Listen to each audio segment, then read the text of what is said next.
Welcome to our Anno 1404 series of tutorials.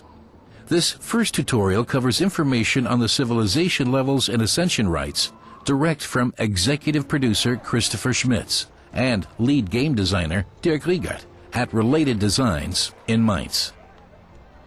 Our first question goes to Christopher Schmitz. Which civilization levels are in the game and what's new about them? In Anno 1404 we have the 4 civilization levels. We start with the peasants. When you enter the game, and very quickly you can go up to the citizens, then to the patricians, and in the end you have the noblemen, where you can build the imperial cathedral. And then in parallel we have the Orient with the nomads, and then the ambassadors, which will provide you with the technology you can learn from the Orient. Okay, but haven't you missed one out? What about the newly implemented beggars? What role do they play? And how will they influence the game? To find out more, we ask Dirk Riegert. The beggars are a special civilization level. The player has no direct control over the beggars, but as the city becomes bigger and bigger, more and more beggars will arrive with ships and try to enter the city. The player has the possibility to reject the beggars, then they will become outlaws, and the player has to fight them as they attack his building sites.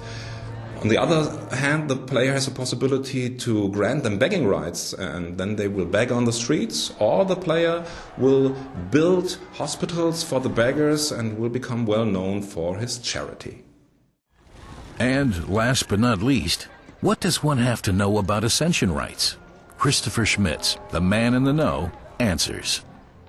In Anno 1404 we have introduced a new system we called ascension rights, because in Anno 1701 we had a problem that we had a lot of islands with a lot of houses that were all on the topmost civilization level, which was looking very artificial. In Anno 1404 we wanted to have a city look that looks very naturalistic. That means in the middle of the city you would have the nobleman houses, and the outskirts you would have the houses of the peasants. That makes the city look believable, like a medieval town, and that's the purpose of the ascension rights. Not everyone can be a nobleman, but you don't need noble status to see our next tutorial. See you next time.